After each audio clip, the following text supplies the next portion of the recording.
I have a very strong suspicion that just about everyone is going to disagree with something said in this video, because guess what guys, Warthunder, every player has a lot of opinions about the game, and about the missiles in the game, and just about everything. Honestly, we need to have better opinions, guys. Anyways, if you guys have a different view or opinion on this video, you should definitely let me know down below in the comments, but don't be rude about it. I just want everyone to be properly informed. If you have a different sort of style, that's okay, and I want to know what yours is.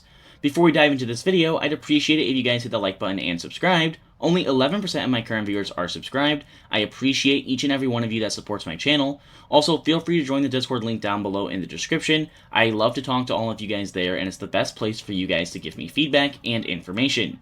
So, obviously, the AIM-120 AMRAAM is one of the, if not the most used Fox 3 in Warthunder. So, at least every single player who has played one or two major nations at top tier has probably used the AMRAAM.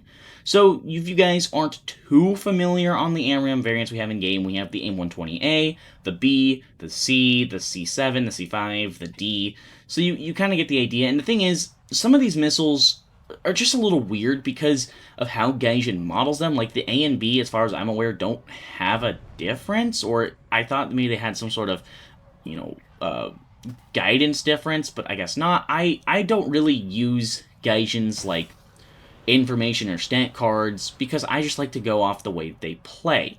So if you guys, have disagree on that, let me know down below. But we're not going to be using stat cards for this. We're just going to be going off of player, experience. Because I have played all of the AMRAAMs, at least enough to think I have some form of thought. And the thing is, the A and B are near identical. They're decent AMRAAMs. I don't think they're great at top tier. They're definitely not the best missile in the game.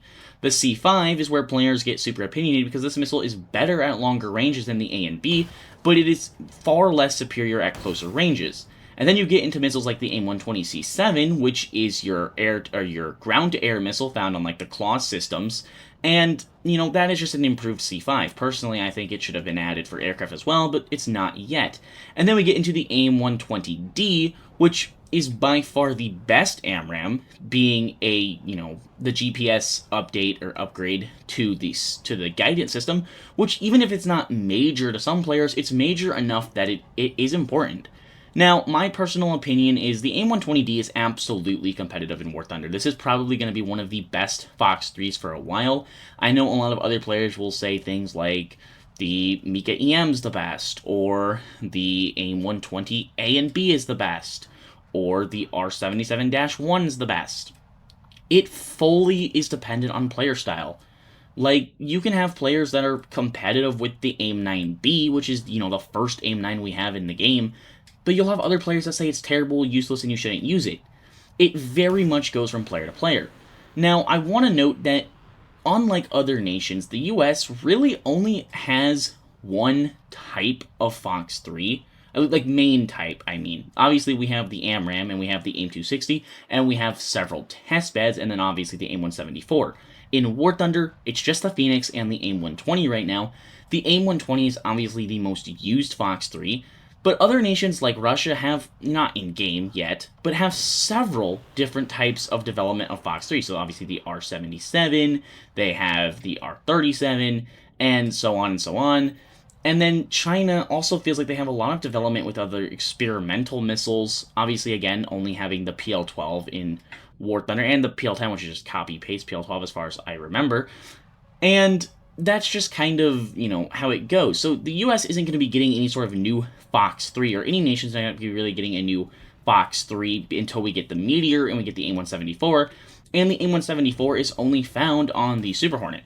So then you're waiting for the AIM-260. The AIM-260 is only now being tested on things like, again, the Super Hornet, and it will probably arrive in Warthunder, I would imagine, if they do add it on something like the F-15EX possibly, or a, Super Hornet F model Block 3 with the 174.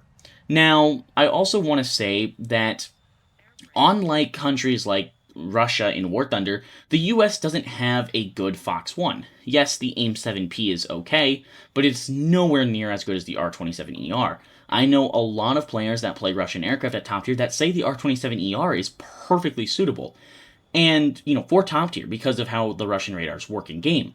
And that's great, it's good for them, the thing is, when the AMRAAM was first added, when we first saw the, AIM-120A and the R77, I really thought in that moment, and I thought for a long time prior too, was that the AMRAAM could have arrived alongside the R27ER.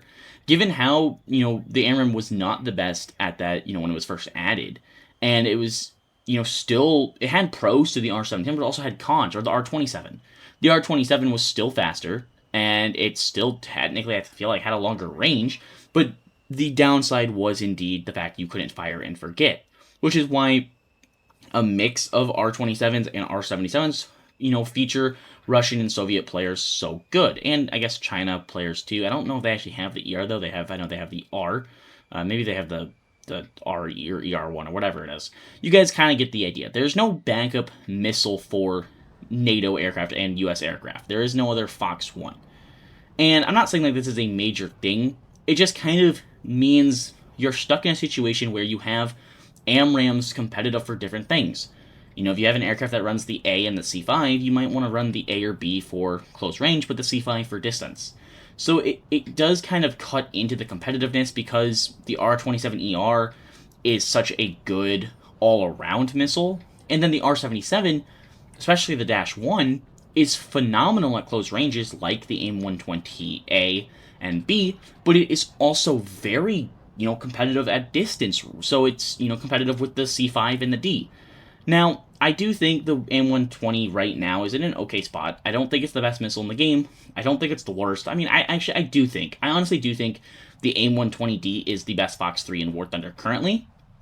I do think that is true. I think the A, the B, and the C5 are in a weird spot because it feels like you kind of have to pick and choose what your poison's going to be.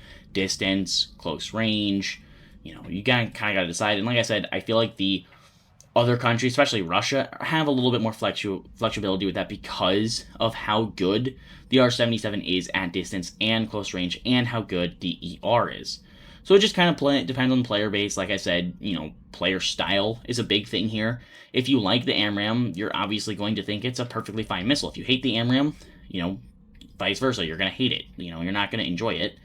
And it kind of depends on that because, like I said before, every single missile can be competitive. Everything is competitive in War Thunder.